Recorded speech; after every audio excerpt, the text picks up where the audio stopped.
전쟁을 기억하는 방식이 그 나라의 윤리 수준입니다. 안녕하세요. 오늘 저희가 함께 살펴볼 자료는 한국과 미국의 참전 용사 및 군인 예우 비교 분석입니다. 양국의 제도나 혜택, 또 사회적 존중의 차이 이런 걸 좀 들여다보고요. 특히 한국의 참전 용사분들이 현실적으로 충분한 지원을 받기 좀 어려운 이유, 여기에 좀 더 집중해서 이야기 나눠보겠습니다. 예, 이게 단순히 제도를 비교하는 걸 넘어서요. 전쟁을 기억하는 방식이 그 나라의 윤리 수준을 보여준다. 이런 관점에서 볼 때 각국의 보훈 정책이나 사회적 태도가 어떤 의미가 있는지 그런 걸 좀 탐색해보면 좋을 것 같습니다. 그럼 한국 상황부터 좀 시작해볼까요? 법적 근거가 이게 좀 나뉘어 있더라고요. 참전 유공자 예우법하고 국가유공자법. 맞아요. 이원화되어 있죠. 그리고 6.25 참전 용사분들은 전쟁 끝나고 한참 뒤인 2002년에야 참전 유공자로 법적인 예우가 시작됐다는 점도 좀 놀랍기도 하고요. 네, 그렇죠. 그 이원화된 체계가 사실은 실질적인 차이를 많이 만듭니다. 예를 들어서 금전적 지원만 봐도요. 65세 이상 참전 유공자께 월 한 45만 원 정도 참전 명예수당이 지급되거든요. 월 45만 원이요? 네, 그리고 이제 80세 이상이고 생계가 좀 곤란하시다 그러면 월 10만 원이 추가되고요. 근데 이게 작년 현역 2등병 월급이 60만 원이었는데 그거보다도 적고 또 최저 생계비에도 못 미친다. 이런 비판이 계속 나오고 있죠.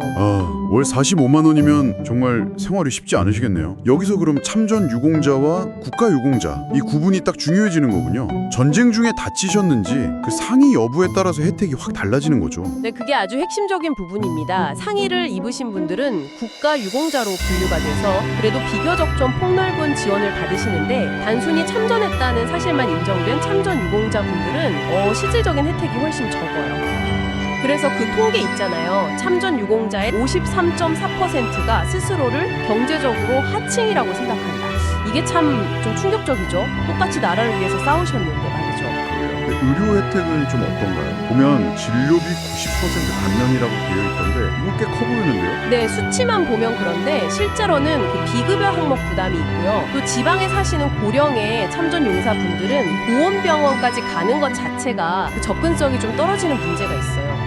이동이 어려우시니까. 그렇죠. 그리고 더 중요한 건 전쟁 트라우마, 그러니까 PTSD 같은 정신적인 고통 있잖아요. 여기에 대한 어떤 체계적인 전문 치료 시스템은 여전히 좀 부족하다. 이런 지적이 많습니다. 사회적인 인식 문제도 좀 심각해 보였어요. 자료 보면 가난과 냉대를 겪으셨다. 그래서 참전 사실을 숨기기도 하셨다. 이런 이야기들이 참 마음이 아프더라고요. 정부가 보훈처를 보훈부로 승격시키고 노력은 하는데 현장에서 느끼는 예우는 아직 좀 부족하다. 이런 목소리가 큰 것 같아요. 맞습니다. 이런 한국 상황하고 좀 비교해서 미국을 보면 그 차이가 더 확 드러나는데요. 미국은 그 보훈부, VA라고 하죠. VA를 중심으로 해서 참전 용사하고 그 유족들까지 정말 포괄적인 혜택을 제공합니다. 구체적으로 어떤 점들이 그렇게 다른가요? 일단 금전적인 지원부터 좀 차이가 많이 날 것 같은데요. 네, 그렇죠. 일단 장애 등급에 따라서 보상금이 다른데 제일 낮은 10% 장애 판정만 받아도 월 한 22만 원 정도부터 시작하고요. 그리고 전사하거나 복무 관련 질병으로 사망한 군인의 유족에게는 DIC라고 해서 별도의 보상금이 또 지급됩니다. 유족까지도요? 네, 그리고 특히 군인연금 제도가 아주 파격적인데요. 20년 복무하면 최고 월급의 50%, 30년 복무하면 75%를 평생 지급해요.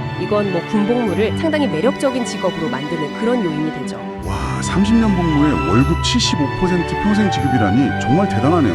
의료 혜택은 또 어떻습니까? 의료는요, 현역 군인하고 그 가족 전체에게 무료 의료보험을 제공해요. 무료요? 네, 무료. 의료비 비싼 미국에서 이건 정말 엄청난 혜택이죠. 그리고 VA 의료 시스템을 통해서 포괄적인 건강관리를 지원하고 최근에는 팩트법 이런 걸로 베트남전 같은 데서 독성물질 노출됐던 문제들까지 계속해서 책임을 지려고 혜택을 확대하고 있습니다. 교육이나 주택 지원도 인상적이더라고요. 그 GIB 이걸로 4년제 대학 학비 전액 지원해주고 VA 보증 주택융자로 사실상 현금 없이도 집 살 수 있게 해주고. 네, 그런 제도적인 지원도 물론 중요하지만 저는 무엇보다 미국 사회 전반에 깔려있는 그 군인 존중 문화? 이게 정말 크다고 봅니다. 비행기 좌석 양보해주는 일화 같은 거 유명하잖아요. 아, 네네. 그리고 일상적인 할인 혜택들, 또 전사자 유해가 돌아올 때 시민들이 보여주는 그런 경의, 스포츠 경기장에 POWMI에 그러니까 전쟁 포로 및 실종자를 위한 빈 좌석을 항상 두는 거, 이런 상징적인 모습들이 굉장히 많죠.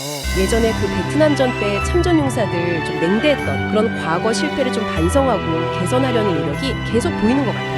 가족의 삶 전체를 지원하는 뭐랄까 평생에 걸친 투자 개념으로 보는 것 같은데 한국은 아직 최소한의 보상 아니면 상위 여부로 딱 선을 긋는 경향이 좀 강하다 보니 결과적으로 잊혀진 영웅들이 생기는 구조가 아닌가 그런 생각이 좀 드네요. 네, 아주 정확한 지적이십니다. 지원 범위도 보면 미국은 가족까지 다 포함해서 의료, 교육, 주택 이렇게 포괄적으로 지원하는데 한국은 참전 유공자의 경우 국가 유공자가 받는 여러 혜택들, 뭐 교육이나 취업, 주택 지원 이런 데서 배제되는 경우가 많거든요. 의료 지원도 감면 위주고요. 네. 사회적 인식도 그렇죠. 미국은 그 존중 문화가 일상에 뿌리내린 반면에 한국에서는 여전히 많은 분들이 좀 소외감을 느끼시는 게 현실인 것 같고요.